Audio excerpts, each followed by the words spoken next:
عليكم ورحمة الله تعالى وبركاته. كي دايرين؟ لاباس عليكم؟ صحيحتكم مزيان؟ نتمنى ان شاء الله تكونوا بخير وعلى خير في احسن الاحوال يا ربي. ختم الله لكم رمضان بالرحمة والغفران، وتقبل صيامكم وقيامكم وجميع اعمالكم ان شاء الله بالغفران.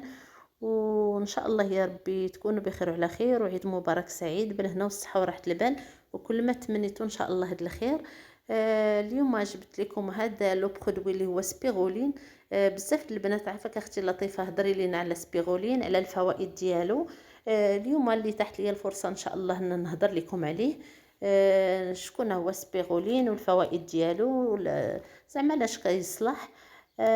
هذا سبيغولين هو كما كنقولوا قليل من الغذاء كثير من الصحه والحيويه. هذا هو سبيغولين، يعني هذا المنتج اللي هو سبيغولين هو مكمل غذائي طبيعي 100% من المياه الصافية، غني بالفوائد. مستخلص من أنواع مختلفة من الأرتروسبيرا الطحالب. يعني أرتروسبيرا الطحالب كتسمى بالطحالب الزرقاء، من عائلة البكتيريا الزرقاء الخيطية والصالحة للأكل، لأن كاين البكتيريا اللي هي صالحة للأكل وكاين اللي ماشي صالحة للأكل. هذه من البكتيريا الزرقاء الخيطية الصالحة للأكل. هذا السبيغولين هو في الحقيقة أخضر اللون ماشي أزرق، يعني غير كيتسمى بهذيك الطحالب الزرقاء، إما هو راه أخضر اللون. فيه شكل أقراص وفيه شكل مسحوق. هذاك مسحوق كذلك هو أخضر مجفف، يعني مسحوق بودر. وهو الغذاء الأكثر اكتمالا اللي ممكن العثور عليه في الطبيعة، يعني هو مستخلص من الطبيعة، غني جدا بالمعادن والفيتامينات.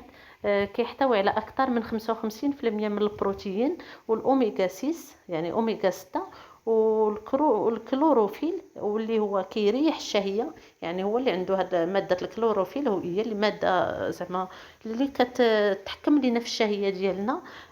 كذلك غني بالمعادن، يعني مواد معدنية. كيتهضم بسرعة، يعني ما كيضرش، ما كتحس به ثقيلك على المعدة.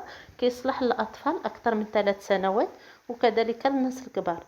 كينقي لنا الجسم، يعني من الفوائد ديالو كينقي لنا الجسم من السموم. كذلك زوين للناس الرياضيين، يعني كيقوي لهم العضلات، كيفتح لنا الشهيه، ولكن كيزيد لنا في الوزن على حسب الاكل ديالو. الا خديناه قبل الاكل يعني هو راه كيضعف، اللي خداه قبل الاكل راه كينقص ليه الوزن، ولكن الا خديتوه بعد الاكل راه كيضيف الوزن، يعني كيزيد لنا في الوزن. كذلك سبيرولين مضاد للاكسده، يعني كنعرفوا الدويات اللي هما مضادين للاكسده، يعني راه كينفعونا في الجسم، كيمنعوا لنا من هذوك الامراض الخطيره، عافانا الله واياكم، يعني بحال امراض السرطان. كيساعد على تاخير الشيخوخه، يعني الشيخوخه المبكره. كيحارب لنا دوك التجاعيد زعما اللي تيجوا على حسب اللاج، يعني مع التقدم في السن. كذلك يعطينا واحد النعومه والاشراقه للبشره، واللي جميل فيه هو انه كيصلح حتى للنساء الحوامل. وطريقة الاستعمال، يعني إلا بغينا نزيدوا الوزن كناخدوه بعد الأكل 6 الحبات في النهار، إما في الفطور لا في الغداء العشاء لا. بغينا نقصوا الوزن كناخدوه قبل الأكل. هذا هو سبيغولين والفوائد ديالو والاستعمال ديالو. الا عجبتكم لا فيديو ديروا لي لايك، ما تنسونيش من لايكات البنات، واللي باقي ما تابوناش عندي تابونا وفعل الجرس باش يوصلكم كل جديد. الى اللقاء في فرصة أخرى إن شاء الله. دمتم في رعاية الله وحفظه، وعيد مبارك سعيد.